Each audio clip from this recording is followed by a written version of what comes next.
welcome to episode number 1 of Talkin Ball with Bekks.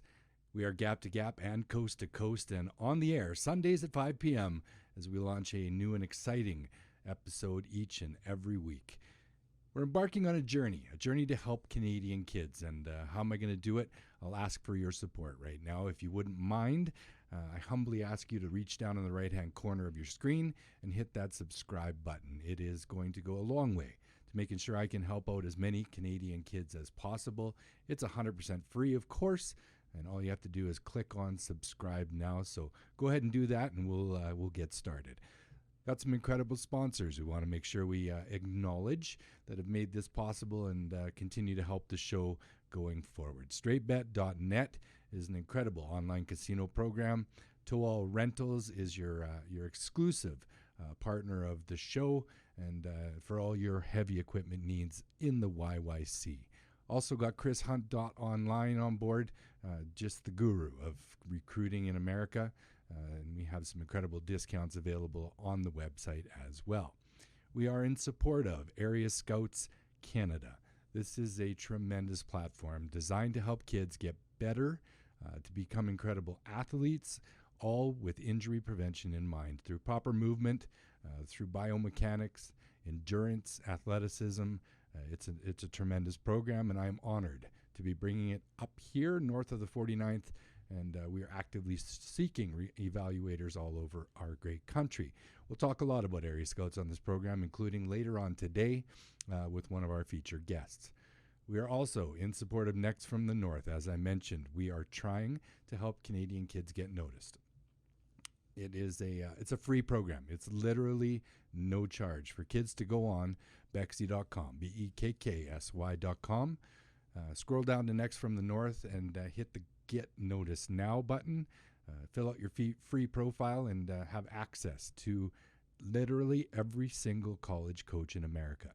We are excited to be partnered with the Baseball Observer, and at the bottom of the site you will see a link to literally every single college program in America. So it's exciting. It's all free. Why wouldn't you take advantage? Get on there now and let's help some kids. Hey, let's get at it and talk some ball. We've got some incredible guests lined up for show number 1. Our future star of the week is Jose Nunez from the Okotoks Dogs Academy, and we are incredibly privileged to have a Canadian Olympian on her way to Tokyo soon to help bring back gold for our Canadian Olympic softball team. Joey Lai will be stopping by to have a chat with me later on in the show. When the announcement was made that the Olympic Committee had reinstated softball to the summer games, there was an incredible excitement for not only myself as someone who loves the game of softball, but this group of ladies that's going over to represent our country. They have been together for an incredibly long time. It's a veteran group. It's a super talented group. They've been successful in the past. They have won gold in the Pan Am Games, silver in the Pan Am Games, bronze medals at World Championships. So there is absolutely no reason that this group can't go to Tokyo and come back with a medal around their neck. So it's going to be quite a ride. The Olympics in general, having gone through the ups and downs of COVID, it's on again, off again. This group of ladies is excited and ready. They're training hard, and it's going to be really fun to watch them hopefully step on the podium and bring medals back across the pond where they belong. On the baseball side, of course, we're going to talk about the Jays an awful lot on this program because, what a season, off season it was with the management team, the ownership group, for the first time in my memory, stepping up and way above to make sure that we land the big fish, because there were 3 guys at the top of the list of the free agent charts, and in the past, it's been pretty constant that the Jays are in on everybody. We hear it day in, day out on Twitter, on Facebook, on all the different social media platforms that we're in on this guy. The Jays are talking to this guy. They're interested in this guy. But how often do they actually make the move and pull the trigger?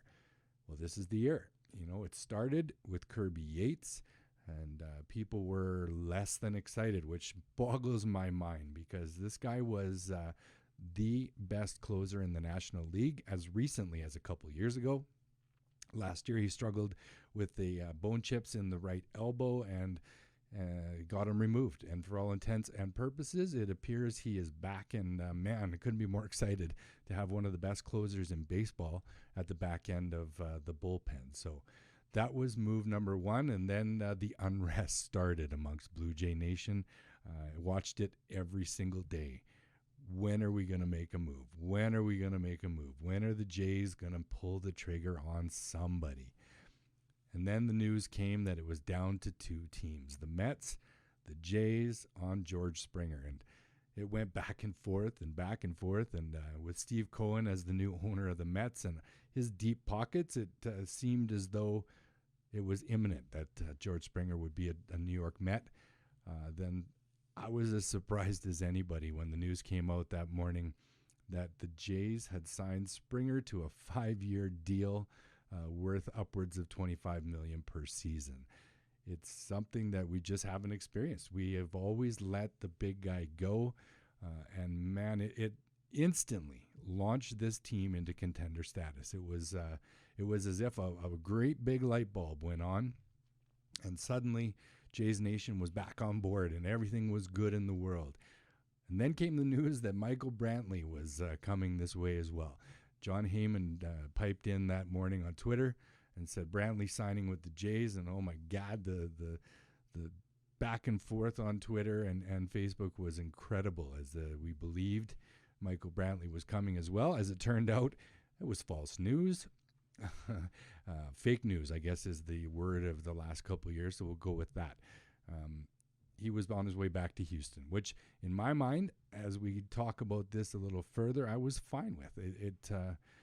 We have a great young core, and Brantley, as good a hitter, as a great veteran he is, he didn't necessarily age-wise fit into this group, this core, and where we're headed as a team. So I was less than disappointed when I found out that the Brantley news was fake, so to speak. But shortly after that, they did make another move, and that was Marcus Semien. And man, that one came out of left field, didn't it? This guy that was the third in voting for the American League MVP just 2 seasons ago. He hit 34 bombs, I believe, that year, and a solid 270, 280 hitter as well, as being an incredible veteran clubhouse guy, possessing some tremendous glove skills as well.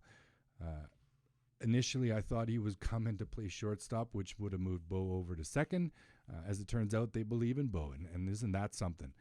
To say that this kid who struggled defensively in the playoffs and down the stretch last year, that they believe he's still the guy, and Semien stepped up to his credit and agreed to go over to second base. So that's a testament to who he is as a clubhouse guy and can only help the Jays going forward.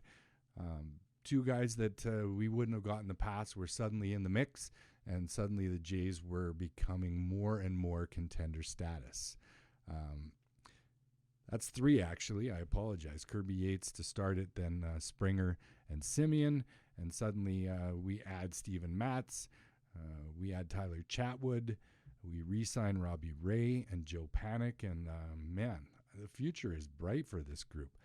And I think the best thing about it is we didn't upset the core, this incredible core, because as soon as we got that extra outfielder, it appeared that most of the chatter was, let's trade Gurriel, let's get the next pitcher, let's break up this core and do it now. And the impatience that our Blue Jay Nation feels certainly wasn't shared by the management group, and I'm thankful for that, because I'll tell you what, there's something to be said for chemistry. Chemistry is enjoyed by some of the great teams of our history, and this group seems to have it in spades. So Lourdes Gurriel is a big part of that, and I'm super happy. He's evolving as a left fielder. My goodness, he was a finalist for a Gold Glove last year. He is an excellent hitter, has always been, and he fits in with the group chemistry-wise. So we kept him.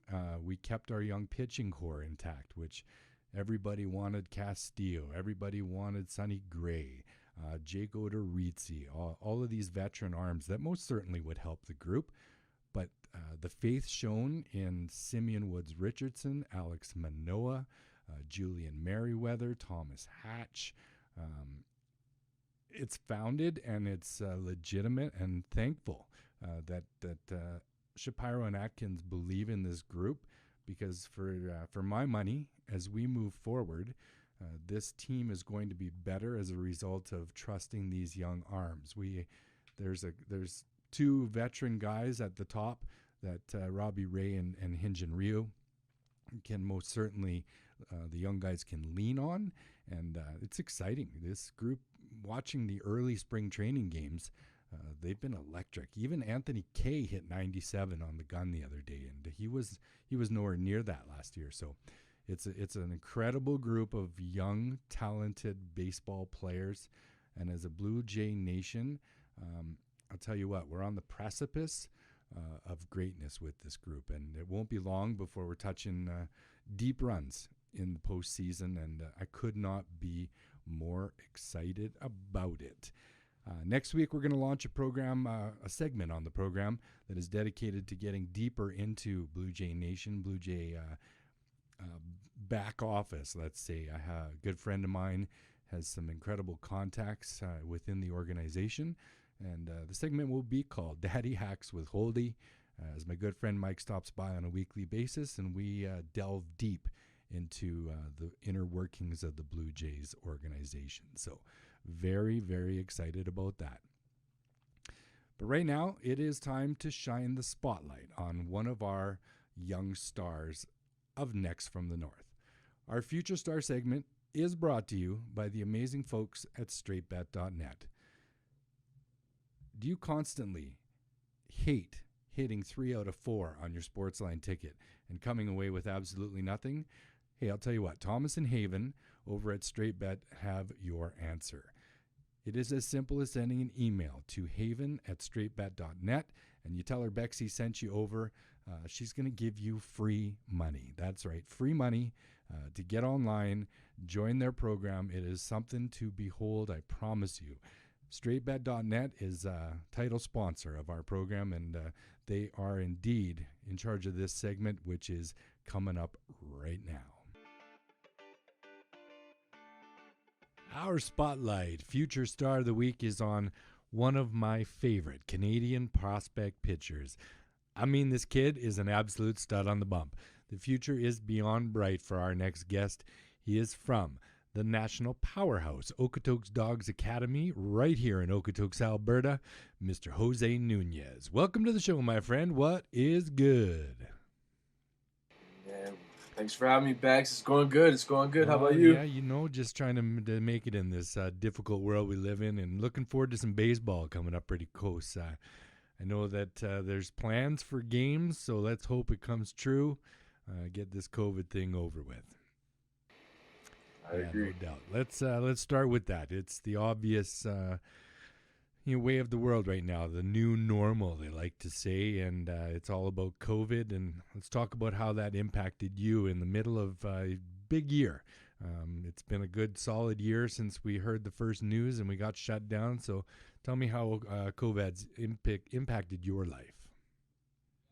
Yeah, so sophomore year of any high school player is a big year. It sets a tone as to how the rest of your career is going to go at the high school level. And for me, I was off to a really hot start. During the first shutdown, it stopped me from being able to get better. I guess the most impactful way that COVID hit me was not being able to lift weights and throw as consistently as I was before. So there was kind of a stop in my progress to get to the ultimate goal, which is 90 miles an hour, as well as with universities and schools. When I was generating some interest, all of a sudden came to a stop. So that's what was the most impactful for me. So what kind of things did you do during the shutdown that keep yourself as sharp as possible? Yeah, so I did anything from setting up nets all over my house to throwing back and forth, corner to corner. throughout my house. Also, I looked outwards and headed down south to Cressy Sports Performance. I trained there for a month um, with Justin Verlander, Noah Syndergaard, Brad Hand, the likes of those guys, you name it, they were there. Um, as well as I took on new programs such as Insanity Max 30. Anything I could do to get quicker, better, stronger, I started doing. My friends and I, we went, played long toss out in the fields, as well as did our own conditioning. There wasn't much that I didn't do to try to get better and to be ready for that season, and as well as now. Okay, let's take a step back right now. You just threw out Justin Verlander, Noah Syndergaard, and Brad Hand, and we're not going anywhere until you tell me about how that all came about and what's it like training with truly the upper echelon of MLB talent. Yeah, so I believe it was end of November, early December, we got shut down again. Um, my Where I live right now is with Lou Pope, and he has lots of contacts, and he knows a lot of people in the business, right? I went up to him, I'd send him a text, and I said, "Hey Lou, I need somewhere to train for a month or so. I have family down south." I wasn't thinking much of it. I was just thinking of a nice little training facility or something, and it just so happened he emailed Cressy Sports Performance, and they had an open space. And if you don't know Cressy, Eric Cressy is the director of player health for the New York Yankees. So I didn't really know, right? I didn't know what I was walking into, and I'm my first day there. So I flew to Florida. My first day there, I'm pulling into the lot, and just see like Ferraris, like nice Mustangs, um, crazy cars all over the place. I walk in with my uncle, and you know, I see through the glass. It's Ryan Rollison. Ryan Rollison's like part of the Colorado Rockies organization, and he played for Old Miss Rebels, and I'm like, like maybe this place is legit. And then I walk in, and it's like Max Scherzer's on the wall, Verlander, Syndergaard is training outside, and then like Tristan McKenzie's right there. And really, it was a major league spring training area. It's basically I was for a month part of major league preseason spring training, I guess. Absolutely unreal. Um, you know, going in and out every day and seeing these guys that you watch on TV that don't seem real was absolutely unbelievable. As well as I was there over Christmas break, so um, a bunch of Division One players were there. Nelson Berkwich, Isaiah Thomas from Vanderbilt were there. We had guys from Michigan that throw 98 miles an hour that were there. Um, Absolutely unreal. What an amazing story, Jose. Just for those listeners who don't know the name Lou Pote, he's a World Series champion with the at the time California Angels, now the Anaheim Angels, and a current coach with the Dogs program. It's incredible that the Dogs keep rounding up these incredible coaches. Lou Pote is one of them, and man, what an experience for you to go down and during a time when everybody else is suffering through a shutdown, and you're training with the best of the best of the best. So that's really good stuff. What do you feel like you do better after going down there and learning from those guys? Wow, that's a tough question. There's a lot of things I do better. Um, if you watch these guys train, there's something about major league players that I notice is everything is so effortless, and the way I am, everything is not so much so effortless. Everything I put 150% of my effort into, but I kind of learned to just take the moment and slow everything down. So that's really helped me. Um, what else? I learned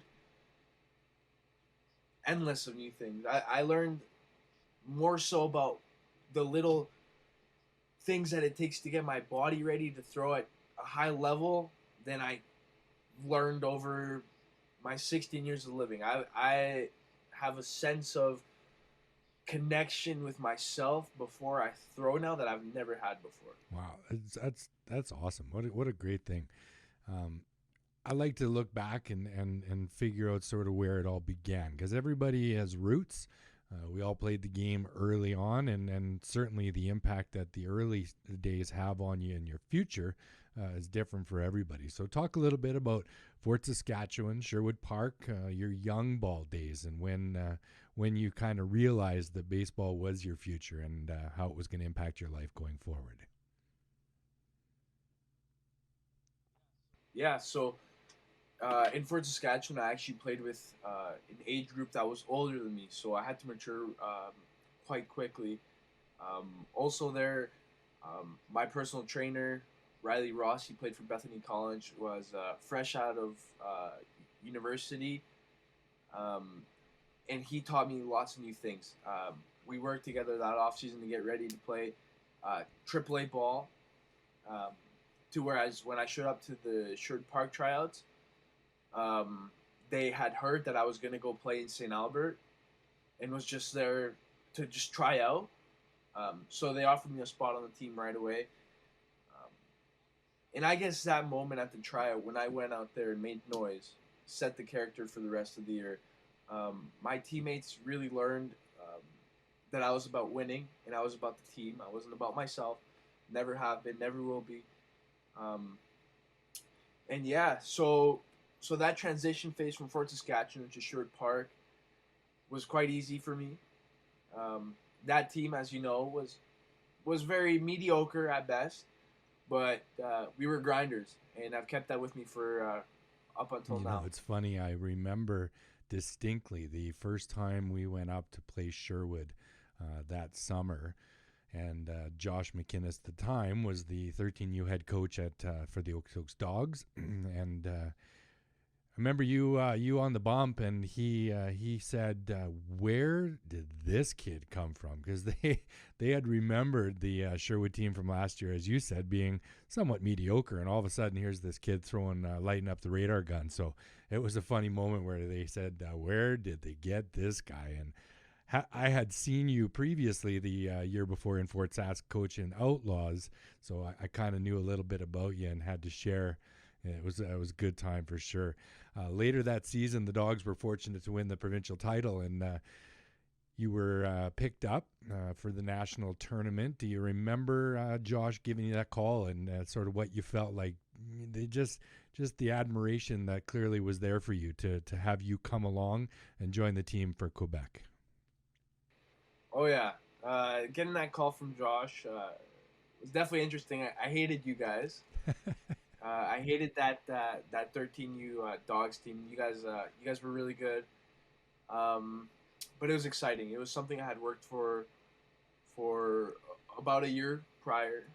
Um, Started really taking time every single day to get into the gym and get better. So that was a great relief, knowing that that had paid off short term. Um, as well as I remember getting to the tournament, everyone was great. Everyone was like minded. Everyone wanted to win, and I don't think any Albertan teams had won any single games at that tournament ever. So going out there and leading that first victory for any Alberta team was definitely something memorable. And it was a team effort. It wasn't anything just me. It was the whole team. So Yeah, it was good. a legendary moment, and for sure there had not been an Alberta team win a game. You took the bump, game one, fit in beautifully, and threw an absolute gem. It's something I'll always remember. Absolutely, it was an outstanding time in Repentigny, Quebec. I'll never forget it for sure. Shortly after the national tournament, you made the tough decision to leave your friends, leave your family, and head down south to Okotoks to join the academy and chase your dream. Just talk a little bit about the difficulty of making that huge life decision at the time of being only 14 years old. Yeah. So for me, it was a no brainer. Um, it was everything I wanted to do. Pursuing a post secondary scholarship and perhaps what I thought at the time could be a draft prospect. Um, that I could be a draft prospect by my senior year. Um, it was no brainer, and it was quite easy for me. I had moved around quite a bit from Honduras to Ontario, within Ontario to Alberta. So making new friends at a new school was no problem, and getting used to a new environment was easy as well. It was more so tougher on my family, having to spend 6 months apart from each other. We would go down on the weekends as much as we could, visit with each other.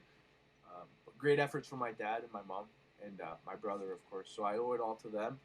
Um, then when we finally made the decision to purchase a house in the Calgary area, um, it brought back a sense of family to our household, and we're all together here, living well in Chestermere. So Yeah, I love it. amazing. Just it's great to have you guys all back together. I'm sure. The dogs are a special program. It's something that's sort of unbeknownst to most in this country. Speak to the environment a little bit and what it's like to be a dog. And for those who don't know, this is a full-time, year-round academy, 6 days a week, 11 and a half months a year, chasing the dream, working hard, and currently with 14. Count them, 14 D1 commits. Talk about the dogs, the environment, and what it's like to play this game in this little town called Okotoks. Yeah. So anyone that comes to the program will tell you that right off the get go, it's a competition within us to get better. Um, no one is here just for themselves. Everyone is here for the team, um, and it's with great pride that I am a dog.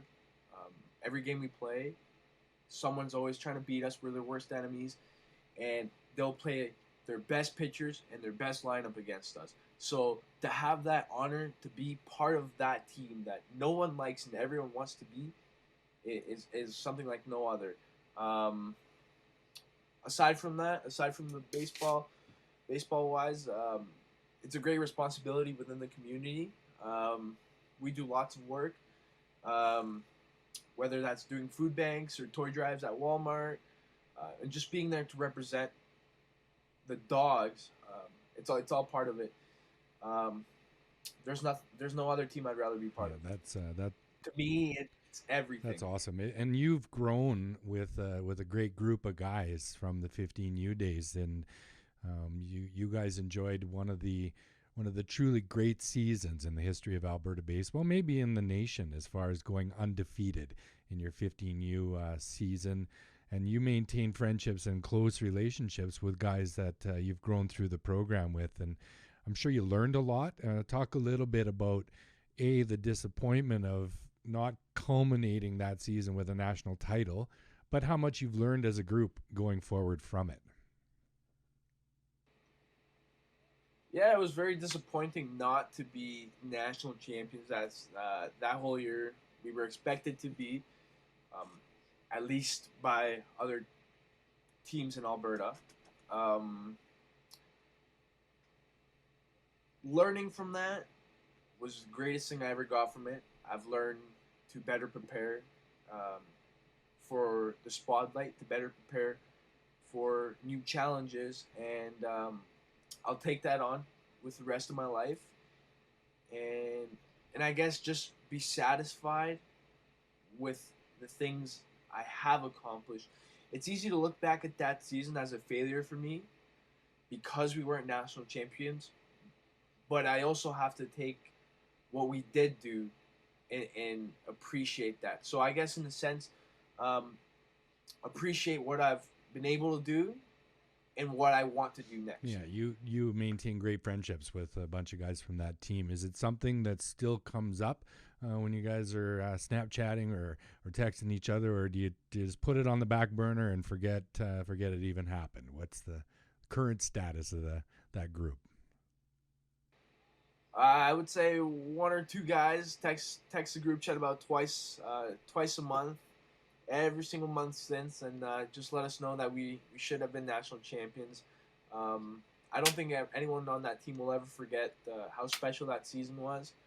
Um, yeah, that's it, I guess. Yeah, I'm sure you miss. We should have been I'm sure national you miss champions. Coach Allen as much as the rest of the guys do, because he was a big part of that group and that team, and he's moved on to Georgia Gwinnett College, and I'm sure quite often you think about how great it was being under his tutelage that year, as well as Loopote.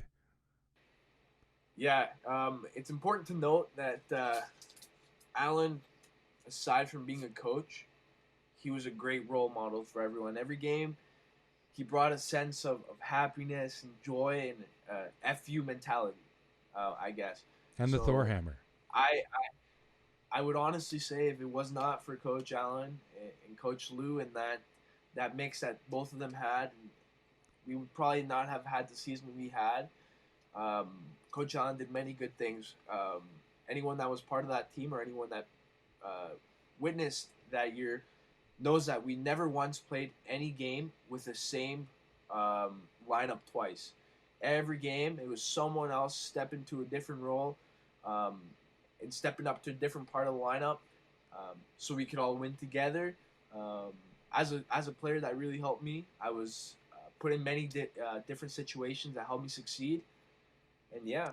Hey, as someone who appreciates social and friendships and all the things that go along with being a teenager, talk a little bit, Jose, about how you balance the two. It's when you're chasing a dream and you're going after the ultimate goal of playing at the next level, it's got to be difficult to have to put friendships and social life aside.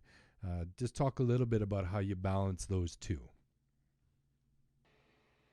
Yeah, Beck. So I don't really have much free time. I don't really have much of a social life. I chose to get a job and help out my family as much as I could financially, carry some of my weight, obviously not all of it.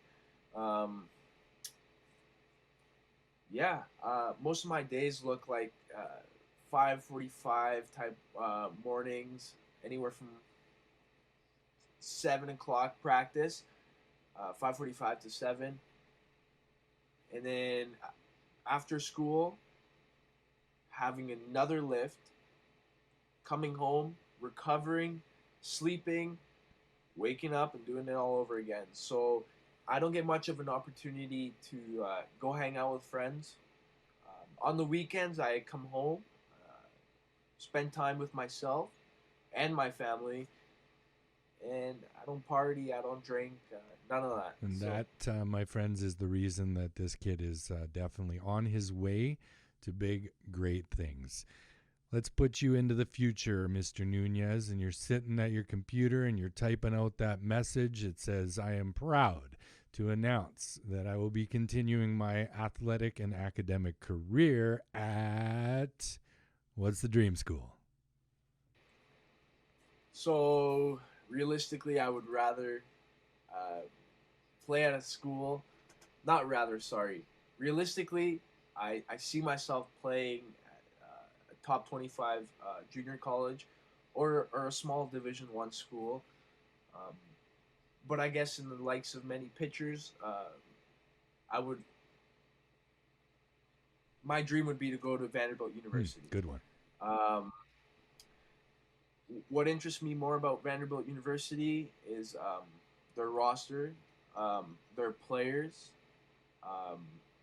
their academics, of course, as well as I got onto a personal tour with that 15U national team.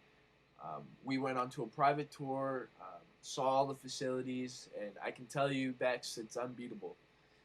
There's nothing like that in anywhere for any university level teams. Yeah, it's a pretty special place. There's no question about it. And hopefully, my friend, there's a point when you make that trip to Nashville and it's to sign a big deal with Vanderbilt University, because that would be awfully cool for Canada, awfully cool for the Dogs, and basically everybody involved with baseball north of the 49th.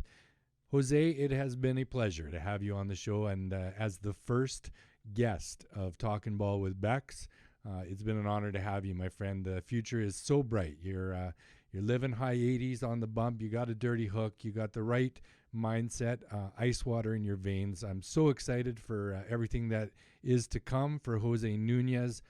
Thanks a lot for stopping by, my friend. No, thanks a lot for having me, Bekks. This podcast is going to be big. Appreciate it, buddy. You take care, my friend, and have a great season. You as well. If you got a big project planned for the weekend, you're not sure where you're going to get your equipment from, I'll tell you where you're going to go. You're going to go see Scott, my good buddy at Tow All Rentals. Skid steers, loaders, backhoes, trailers, you name it, they've got it, and they will take very good care of you. It's booking at towallrentals.com, located in the heart of Calgary. Again, tell them Bexy sent you for that red carpet treatment. It's Tow All Rentals and Bexy.com.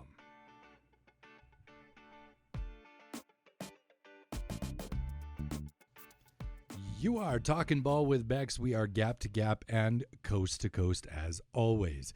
It is time for our featured guest of the week, my favorite part of the show, and I could not be more excited about this one. Wait until you hear this bio. She is a Canadian softball legend. On her way to Tokyo and the Summer Olympic Games, she already has won gold as a Canadian athlete, silver, and 3 bronze medals as well. As a 2-sport athlete at prestigious Williams College, she set and continues to hold 5 career offensive records.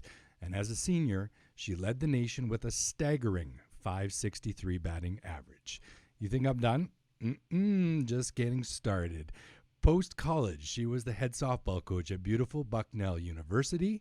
She's a certified coach and global ambassador with the amazing group at Bucket List, a proud professional with Athletes Unlimited, and to top it all off, she is the national director of fielding for the incredible platform called Area Scouts. It is my honor to welcome our very first feature guest of the week, the incomparable Joey Lai. Thanks so much for stopping by, Joey. How are you? I am fantastic. Thank you so much for having me. I'm so excited and honored to be your first feature guest. Yeah, this is amazing. I'm excited too. We're gonna have a whole bunch of fun, and after I catch my breath for a second after the bio, I will ask the simple question: when does Joey Lai sleep? That is a great question. I'll get back to you when I have that answer. No, but I try to prioritize my sleep now that being an athlete is my top priority. And, a year ago, if you were to ask me that same question, the answer would have been not enough. So I definitely try to prioritize that now. It's clearly been a tough year on everybody in the world, most especially the Olympians that are planning to go over. It's you work your whole life, you train for endless hours, and then to know it's on again, off again. How did you manage physically and emotionally, both you and your teammates, through this entire year of whether or not you were going to go to the Olympics? Yeah, this last year was absolutely a roller coaster. I think everybody would agree to that on this planet. And there have been a lot of people who've dealt with personal loss through this time and relatives having babies. And, my own sister had a baby girl back in September. I finally got to meet her, a few months into her life.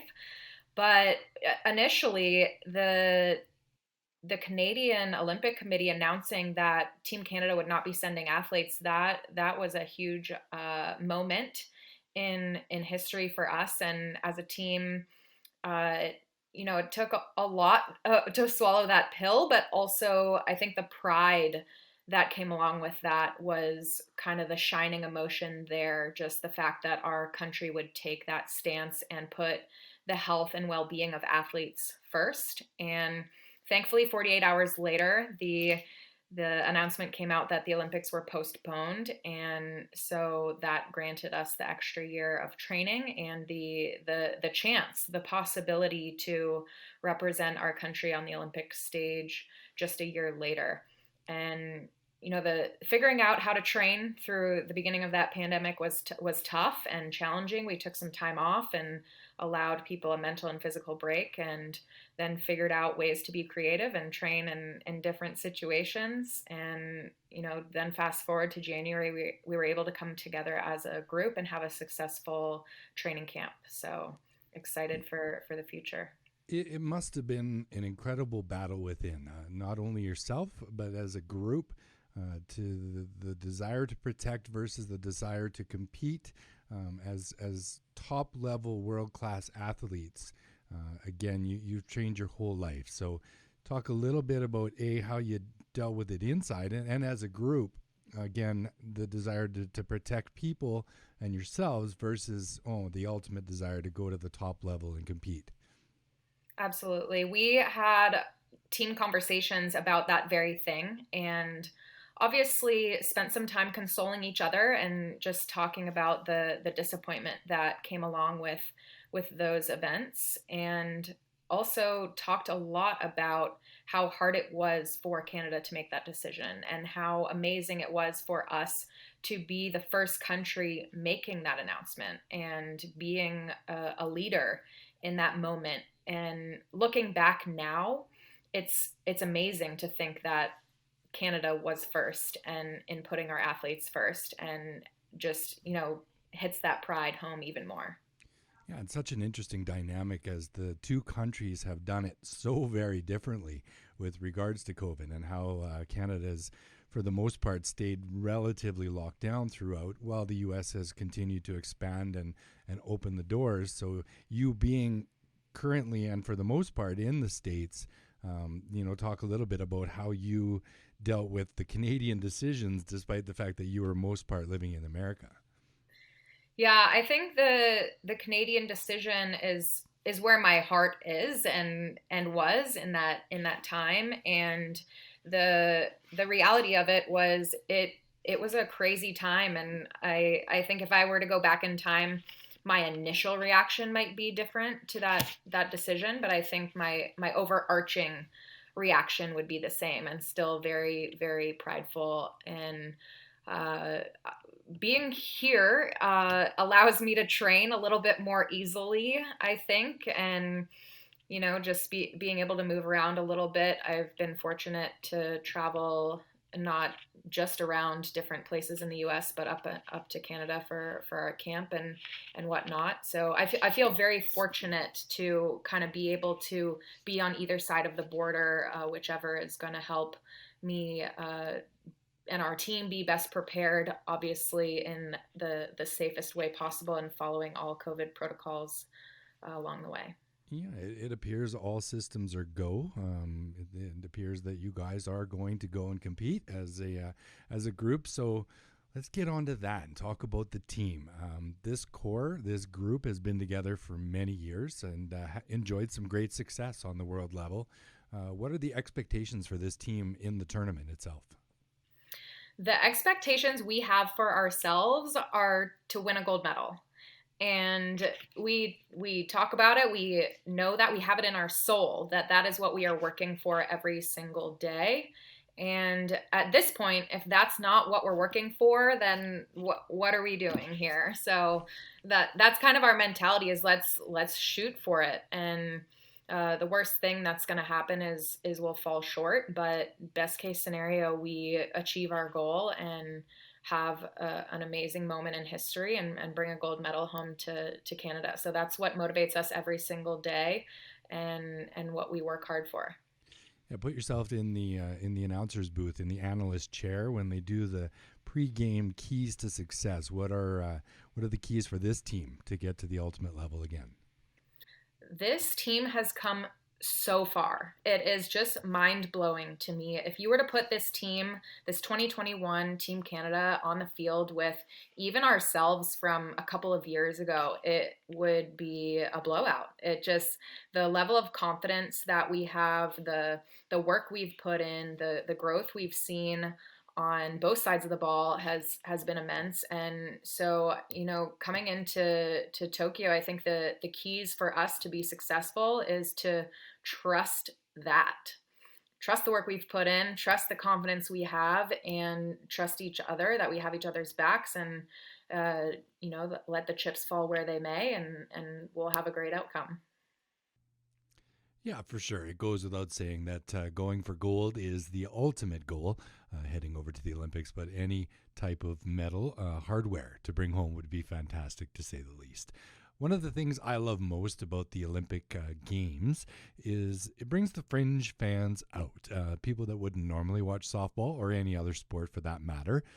And it's exciting to get new fans each and every time the Olympic Games take place. So give our listeners, some of the people that may not watch and may not know the names, some names to look out for. Who are your leaders? Who are your top players? And who can we look for on TV when we're watching the games this summer? Initially, the name that comes to mind would be Victoria Hayward. She's been our leadoff hitter for quite some time. And to pull in another area that I'm sure we'll touch on later, she was the first athlete to sign with Athletes Unlimited and the chair of the player executive committee there. And just unreal to watch her perform during that season. She came into her own. You could just see her confidence continuing to grow day after day. And I think she'll be a force to be reckoned with throughout this summer. Our pitching staff is just through the roof, unreal. And a couple of those names would be Danielle Laurie, Sarah Groenwagen, Lauren Bay. Danielle and Lauren actually both played in the 2008 Olympics together. And Lauren, who's now Lauren Regula, played in the 2004 Olympics as well. So we definitely have some experience on that staff. Our rock behind the plate is Kaylee Rafter, and she was also at the '08 Olympics, and just one of the smartest softball minds I have ever met in my life. And Jen Salling is one who played in the '08 Olympics as well. So there are 4 athletes on our roster there. Speaking about, the rest of the playing field, names that come to mind would be Stacey Porter. She's been a staple with Team Australia for a while now. And Yukiko Ueno, top pitcher for Japan, always brings a good game, always brings her competitive nature. And you have your Monica Abbott and Kat Osterman with Team USA. Excuse me. And, the list goes on and on. So I'm not sure how much time you have here, but, it's going to be a very, very competitive games. And the format of the games is a single game round robin. We have 5 games, and the top 2 finishers from those 5 games that each team has played play for the gold medal. The next 2 in line play for the bronze medal. Tournament over. So it's going to be very exciting and extremely competitive. Yeah, I think it's going to be an amazing tournament without question. The talent is through the roof, and the veteran leadership of the Canadian contingent it's pretty exciting. And I'm sure you guys, again, your expectations are top of the podium, and let's hope you get there for sure. Thank you. You were not always a softball superhuman. You grew up in the GTA, or the Six, as we all like to call it. Tell us about your youth softball days in the Toronto area, and was there a light bulb moment for you where you knew this was the game for you? I'll start with the light bulb moment. It turns out that in grade 3, I wrote myself a letter. And the reason I know this is because my teacher mailed it to me when I was in grade 12. And it said to myself that I was going to be a professional athlete. And so from the young age of 8, I'd only been playing sports for a year at that point. I had it in my mind that I was going to be a professional athlete. I have an essay that I wrote when I was in grade 10, and it is titled Future Olympian. So I was not joking around. Playing sports from a young age, it motivated me. It was the thing that got me out of bed in the morning, and I was excited for every single sport that I played. I was a 4-sport athlete in high school, and starting from playing in the house league down the street from my house and growing into rep ball, and having, thankfully, the late Fred Lewis, who was my assistant coach at the time, convinced me to continue playing softball. Who knows where we would be if we'd be having this chat had he not done that. And just growing a ton through high school. I attended Birchmount Park and the BEAP program, the Exceptional Athlete Program, and really learned how to train in the weight room, on the track, in the pool, just really how to push myself in a different way, kind of off the playing field. And I'm one of those very special people who gets to go to the school of their dreams. And and by special, I mean lucky. one of those lucky people who gets to have that experience and check every box that they have in that search, and continue to grow as an athlete through there. So I was very fortunate to have the upbringing I did and have those opportunities along the way. So that is the perfect segue into my next question is you're in high school now, you're excelling in two sports and starting to look at colleges, and I'm sure colleges are coming to you. The draw of D1, I'm sure, was strong across the board, and I know you made the big decision to attend the stunning campus at Williams College, a D3 school in northern Massachusetts. I know you're proud of it. I know you had an incredible experience. Please tell our listeners about the endless benefits that the college experience brought to Joey Lai. You hit the nail on the head there. I absolutely adored every second I had on the campus of Williams College. So much so that I worked there for 2 years after I graduated.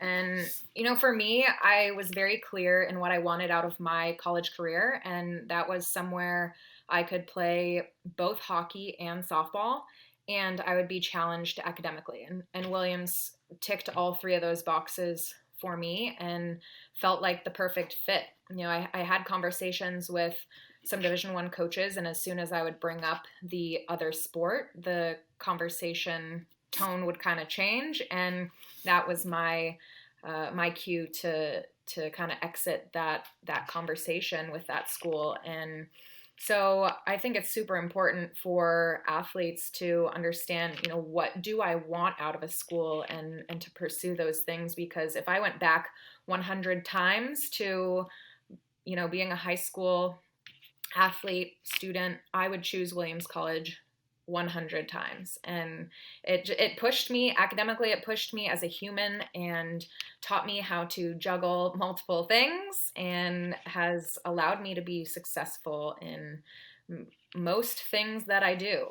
Not to say there's no failure, but there's lots of failure, but taught me how to persevere through those. And that being said, have you been back since graduation? I have. I attended my 5th year reunion, and was able to make, I believe, just one softball alumni game. And aside from that, everything has unfortunately conflicted with something, either coaching or playing. So I look forward to getting back there in the next couple of years. At some point during the college playing career, you made a decision that coaching was on the horizon, and that's worked out very well for you. I know that you spent some time and ended up at D1 Bucknell University. How did that come about? And talk about the experience of coaching D1 college softball. Absolutely. I honestly had no idea what I wanted to do after graduation for most of my college career. I was a psychology major, and I would have majored in sports if I could, but playing had to just fill that area for me. And I was getting close to graduation. I think I was a couple weeks out from the end of softball season, and I approached my softball coach and had a conversation with her about the opportunity of staying on the next year. And she so graciously allowed me to do that. And there was a coaching transition with the hockey team that summer. And when the new coach was hired, I interviewed with her and was hired for her assistant position as well. And was able to learn and grow in my 2 years working at Williams, and then landed my first head softball job that I had for 5 years. And I was actually a head softball coach for 6 years in the Division III world before I made the jump up to the Division I world. And both experiences were amazing. And in the meantime, I did a master's in coaching and athletic administration online, and so was able to almost major in sports. Yeah, something we'd all love to do, I'm sure. It's always been amazing to me, the difference in dynamic of playing and coaching. And in some ways, coaching becomes even more satisfying. So it's cool that you got to experience both at the very highest level. Late in 2020, the huge decision to hang up the coaching whistle, so to speak, for a little while, focus on the playing career again. talk about how the decision came about, sort of the thought process that went behind it, and eventually how it affected you. That was by far one of the hardest decisions I've ever had to make in my life. And walking away from those student athletes was the hardest part, is the athletes, and they, I miss them every day. I've followed the games they've had so far this year. They're 2-0. But it was just the best for everybody in the situation. For those athletes, it would have been 2 seasons in a row that I was unable to coach them, even though the 2020 season was cut short. But for players who would be going into their junior year next year, it would have been the first time they would have been coached by their head coach in season. And so a tough situation for everyone, and allowed me to fully pursue this Olympic dream that I've clearly had for many, many years. And the time that I've been able to have now and to work on my craft has been so rewarding. And the progress that I've seen, I spent some time training at S2 Breakthrough, which is a tech-based, data-based training facility fully dedicated to softball in Illinois, and just getting to dive in to my specific body, my specific mechanics, understanding exactly how my body is working and moving through softball movements, and being able to have the time to focus on that has just been so rewarding with regard to my playing career. So it's, I don't regret my decision at all. And, selfishly, I feel like I'm in a much better position as an athlete, and thinking about my team, it makes me happy to know that they have their head coach with them right now. Yeah, I was just going to actually ask. It's funny that you just mentioned do you feel as though you are at the top of your playing career right now, physically and I guess mentally as well? Mentally, hands down. Skill-wise, hands down. The body's ability to bounce back, maybe not. But overall, I would say yes, absolutely. I think from a stance of experience and skill and mental game, I'm 100% at the top of my game, and I'm so excited to continue developing over the next 4 months. Yeah, excellent. Let's get away from the tough stuff and talk about some really fun things that you are involved in. There are 3 wonderful organizations that are a big part of your future. Let's start with the incredible Athletes Unlimited. For those of us in Canada that don't know, what is it? How did you get involved? And how has it impacted your life? Athletes Unlimited is a new professional league, or leagues. There's actually professional volleyball happening right now as we speak. And softball was the front runner of it all. We had our first season in August through September of 2020. And there are 2 co-founders behind the league, and they saw an opportunity and ran with it, and COVID hit, and they adjusted and figured out how to make it happen. The first season allowed 57 athletes to come together and perform on the field out of one stadium. We played out of the dome at Rosemont, and it was just the most unbelievable experience. I, for the first time, from every perspective, felt like a professional athlete. And I don't think there are words to describe how all of us felt walking away from that season and swallowing the experience that we had. The organization pushed us to develop as people, as players, empowered us. It's an athlete-led league. So I mentioned Victoria Hayward earlier as the president of the Player Executive Committee, and the Player Executive Committee still meets with each other, and they're planning and choosing players for next season and getting everything in place for season number 2. And the 5 of them are the decision makers behind the league. And that's something that is extremely unique, and I think will cause this league and this movement to be pretty sustainable. So essentially, the 57 athletes would go through a draft each week, be drafted to a new team, and you'd have 3 days to practice with your team, and then three game days, and then the same thing would happen over again. And it was always the top 4 point getters who would become the captains. And so it was pretty exciting, pretty dynamic. Things were changing week by week, and you got to play with and experience being on the field with so many different people. It sounds truly amazing. And how would a young girl that's thinking of playing at the very, very highest level get involved? Is there a recruitment process for the league searching out the talent? Are you searching for the opportunity? How do you get chosen to become part of Athletes Unlimited? I think it's a little bit of both. Excuse me. So the player executive committee has already compiled the list of the top 10 finishers from last year, and those players have all signed contracts and they're returning. And now the committee is sitting down to figure out the next group of 10 to bring on. So in year one, I believe they collaborated and tried to recruit, the most talented, best fitted players who are best fit for the setup of the league to get things off the ground. And personally, I was initially going to be a facilitator. So there are no coaches, but there are facilitators who help out on the field, hit ground balls at practice, etc., just whatever the athletes need. And was lucky enough I also put my name in as a reserve player, in case anything came about, and was asked about a week before report date to jump into an athlete role. So my route was a little bit unique.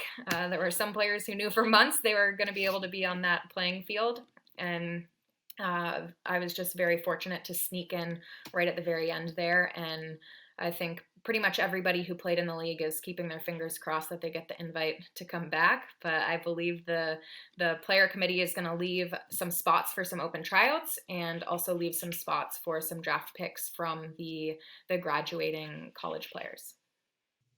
Next, I would love to talk about a group that I just started learning about, and I couldn't be more excited to hear all about bucket list coaching. How did this become such a big part of your life? How did you get involved? It's great. I've read as much as I can about it. It seems like just an amazing program. So please talk about Bucket List. Bucket list coaching is such a unique thing to be involved with, and there's not a single person that I speak to about it that says, sorry, what do you do? Can you explain that a little bit more? And I think that makes it even more cool. It's pretty unique. And when I stepped away from coaching, I was just trying to figure out what can I kind of get my hands in a little bit, or try out. And I actually found the Bucket List program on LinkedIn and reached out to them and had some conversations, and just was drawn to what they do. And it allows me to stay in the coaching arena while I continue on my training journey. And it has influenced me to live my bucket list, which is the whole point. And we are, as coaches, here to inspire our clients to live their most fulfilling lives, and we do that through online workshops and just help people put together a very in-depth bucket list. People think it's about travel.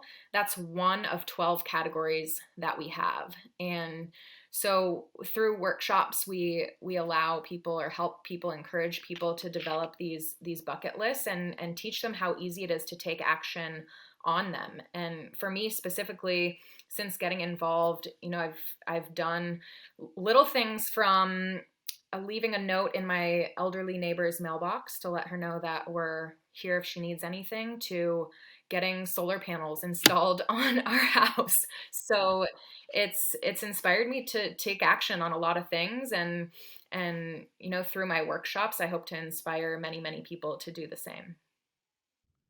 And now onto the platform that ultimately brought us together, and one that is near and dear to both of us, and that's Area Scouts.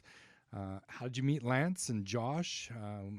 And how did you get involved with the program? What does your role as the National Director of Feeling look like? And how do young Canadian girls take advantage of this amazing platform? First, a lesson to every single person listening. This came from a situation that you wouldn't even connect to area scouts. I ran a clinic out of a baseball facility, and that facility owner remembered me years later and put me in touch with Josh and Lance. And the rest is history in that regard. But just, you never know when a moment, a conversation, a situation is going to lead to something down the road. And the opportunities that can come from just a simple moment are unreal. So that's how we got connected. And after chatting with them, it was actually while I was at Athletes Unlimited, jumped on Zoom with them a couple times and just learned about the platform and what they were providing. And to me, the low cost access to training and development for youth athletes, I was hooked. The fact that it's health based is amazing, and that every athlete gets screened, and if there's anything movement wise that brings up a red flag, that thing is targeted. And in my mind, this is going to prevent so many injuries that happen or could happen down the line. And the other huge part, which I already mentioned, was the low cost, the affordability. And for $20 a month as a membership fee, it's mind blowing to me, the access that these athletes are going to have for that cost. And so after a conversation, I think it was after one conversation, I was hooked. Yeah, and what does your role as national director of fielding look like? So, as National Director of Fielding, I get to put together the certification for every single evaluator that comes onto the platform for softball. And so there are four of us, directors: hitting, fielding, catching, pitching. And so each of the four of us puts together certifications that the evaluators go through, and so that every single evaluator across North America will be on the same page with regard to how they are teaching the game of softball, which I think is pretty cool. And then for the athletes, if there are things that they get flagged for, say it's a throwing mechanic or their ready position on the field, there will be videos that I have created that will pop up for them to be able to understand a drill that's going to help them get better at that specific thing, or something to focus on when they're working on correcting that area of their game. So I'm excited to be able to get connected with the athletes all over.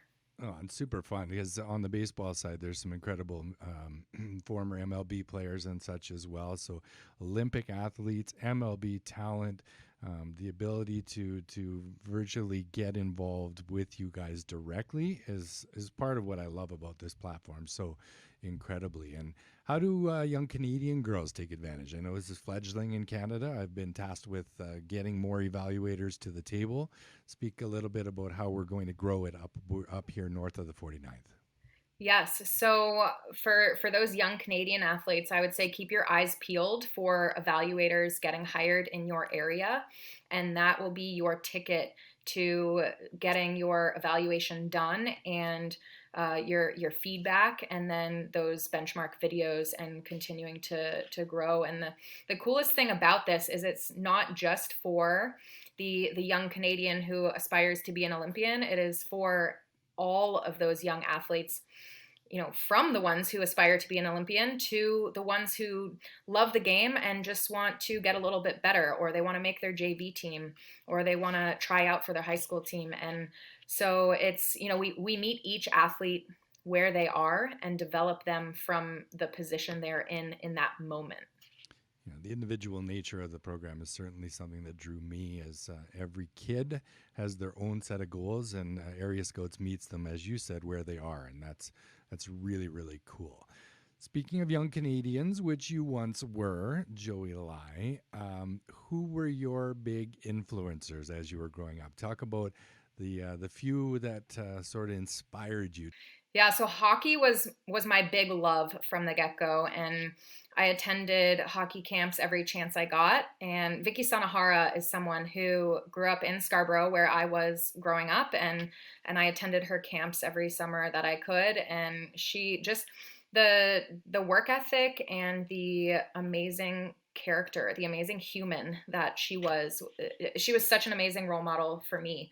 Angela James is another uh, amazing person that I attended her hockey camps and learned a lot from her as well. And then it's hard not to mention Haley Wickenheiser, who played both hockey and softball for Canada, and had the chance to meet her a couple times growing up, and was always inspired and grew to have even more respect for her once I, was on the national team myself and learned more about her as an athlete and how competitive she was, and I'm sure continues to be. But so there were a lot of female athletes that I actually gained a lot of motivation from and aspired to follow in their footsteps. For my money, one of the most underrated athletes of all time in our country is Haley Wickenheiser. To go to the Olympic Winter and Summer Games it's beyond remarkable, and she most certainly deserves all the accolades. And definitely, I'm sure many looked up to her as you did along the way. I have one humble request to finish our amazing interview, Joy, as someone who has experienced the pinnacle of sport, and that is to stand atop the podium while the Maple Leaf rises and O Canada plays. Can you give us, and in fact all young Canadians, just the slightest insight into the euphoric feeling that must be as a group to watch that take place? Yes. I don't think there are enough words on the planet in the English language to define the feelings in that moment. And I don't know if you noticed, I took a huge deep breath as you started talking about that moment. And for our team to be able to stand on top of the podium and listen to our anthem on home soil with our families and friends and former coaches and former teammates in the stands, it's undescribable. It's just one of those things you dream of, and it almost feels like it's not real, and that you are dreaming. And then it kind of slowly sinks in over time, and watching the video back, looking through some photos from that day, and seeing the emotion of the fans in that moment, seeing the emotion of our pileup when that final pitch was thrown. And it brings the emotions back. You get goosebumps thinking about that. And it motivates us to work for that moment every single day and do our absolute best to feel that again this summer in Tokyo. What a compelling and fantastic interview. Joey Lai, you are an amazing person. It has been it's been eye-opening, it's been educational, it's been entertaining, and a pleasure to have you on as our first feature guest of the week. Thank you so much for stopping by, Joey. I think I speak on behalf of all Canadians in wishing you and the rest of the girls incredible success at the Tokyo Summer Games, and let's hope we get to experience what we just spoke of, and the top of the podium, O Canada playing, and gold medals around your neck as you head home. Thanks again, Joey. It's been an incredible pleasure. Thank you so much. Again, I'm so honored and appreciate your time. And thank you.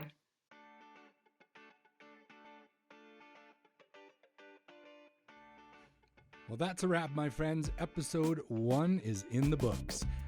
My special thanks to our incredible guest today, Canadian Olympian Joey Lai, and future star of the Diamond, Jose Nunez.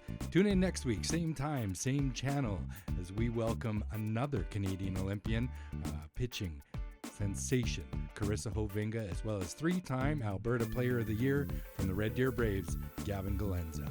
It's been a blast, people. I appreciate you stopping by, and if you haven't done so already, please subscribe to the channel and help me help kids at Bekksy.com. We'll see you next week.